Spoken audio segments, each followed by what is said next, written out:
बिस्मिल्लाहिर्रहमानिर्रहीम।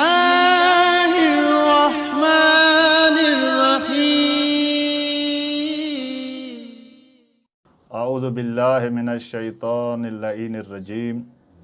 बिस्मिल्लाहिर्रहमानिर्रहीम। अल्हम्दु लिअहलिही वस्सलातु वस्सलामु अला अहलिहा।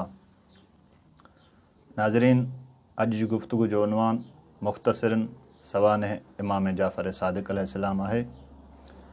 17 रबीउल अव्वल 83 हिजरी मदीनतुल मुनव्वरा में तारीख़ इस्मत जो ॿियो आफ़ताब सदाक़त हिन दुनिया में पैदा थियो। इमाम अलैहिस्सलाम जे वालिद गिरामी जो नालो इमाम मोहम्मद बाक़िर अलैहिस्सलाम ऐं वालिद गिरामी जनाब उम्मे फ़रवा बिनते क़ासिम बिन मोहम्मद बिन अबी बकर। इमाम अलैहिस्सलाम सिलसिला इमामत जी 6हीं कड़ी आहे। इमाम अलैहिस्सलाम पंहिंजे आबाओ ऐं अजदाद वांगुरु आलिम, फ़ाज़िल, आबिद ऐं ज़ाहिद ऐं बहितरीन अख़लाक़ व सीरत जा मालिक हुआ। इमाम अलैहिस्सलाम जो नालो जाफ़र तजवीज़ कयो वियो। जाफ़र जी माना नहर, जन्नत में हिकु वसी नहर आहे, उहा माना आहे। शायदि इन जी इहा वजह थी सघे थी त इमाम अलैहिस्सलाम हिन दुनिया में अची करे उलूम आल मुहम्मद जो आहे उहे मुख़्तलिफ़ समुंड वहाया, उहे मुख़्तलिफ़ नहरूं जारियूं कयूं, जो एतिरे क़द्र तारीख़ लिखियो त इमाम अलैहिस्सलाम जे साम्हूं शागिर्दनि जी तादाद 4000 ताईं मिले थी पई। कुझु शागिर्द त इमाम अलैहिस्सलाम खां एतिरो फैज़ हासिल करे चुका जिन पंहिंजी पंहिंजी फ़िक़ह बणाई ऐं अॼु उहे पंहिंजी फ़िक़ह जा इमाम शुमार कया वञनि था। इमाम अलैहिस्सलाम जी कुनियत अबू अब्दुल्ला, इमाम अलैहिस्सलाम जा अलक़ाब फ़ाज़िल, साबिर ऐं सादिक़ मशहूरु आहिनि। सादिक़ लक़ब जेको मुंहिंजे मौला जो आहे, इहो लक़ब हज़रत रसूलुल्लाह सल्लल्लाहु अलैहि व आलिहि वसल्लम जन उन वक़्तु ॿुधायो जॾहिं नबी साईं पंहिंजा वारिस ऐं पंहिंजे जानशीन जो तारुफ़ पियो कराए, त पोइ जंहिं वक़्तु तारुफ़ में जाफ़र नालो आयो, उन वक़्तु नबी साईं इन जाफ़र खे सादिक़ जे लक़ब सां मुलक़ब कयो।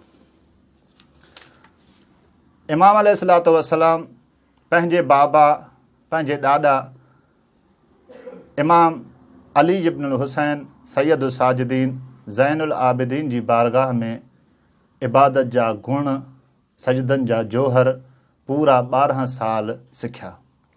जॾहिं 95 हिजरी में इमाम ज़ैनुल आबिदीन जी शहादती थिए, 95 हिजरी खां वठी 114 हिजरी ताईं पंहिंजे बाबा मुहम्मद बिन अली बाक़िरुल उलूम खां इल्म हासिल कंदो रहियो, इल्म जा गुण सिखंदो रहियो।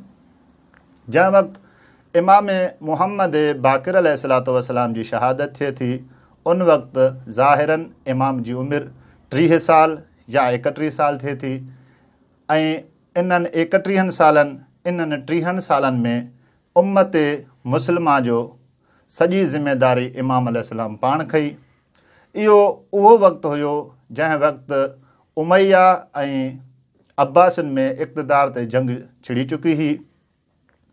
इमाम अलैहिस्सलाम इहे 30 साल या 34 साल इमाम अलैहिस्सलाम दीन इस्लाम, दीन मुबीन जी तबलीग ऐं तरवीज कंदा रहिया। इमाम अलैहिस्सलातु वस्सलाम जे इन्हनि 34 सालनि में मौला 18 साल उमैया जी बादशाही ॾिठी ऐं 15 साल अब्बासन जी बादशाही, जिन में कुझु उमैया जा बादशाह गुज़रिया ऐं 2 बादशाह जेकी अब्बासन जा हुआ उहे इमाम जी ज़िंदगी में आया। हिकु जो नालो सिफ़ाह हुयो जेको नीस्तो नाबूद थियो ऐं ॿियो बादशाह मंसूर दवानकी आयो। तारीख़ 25 शवाल 148 हिजरी आहे।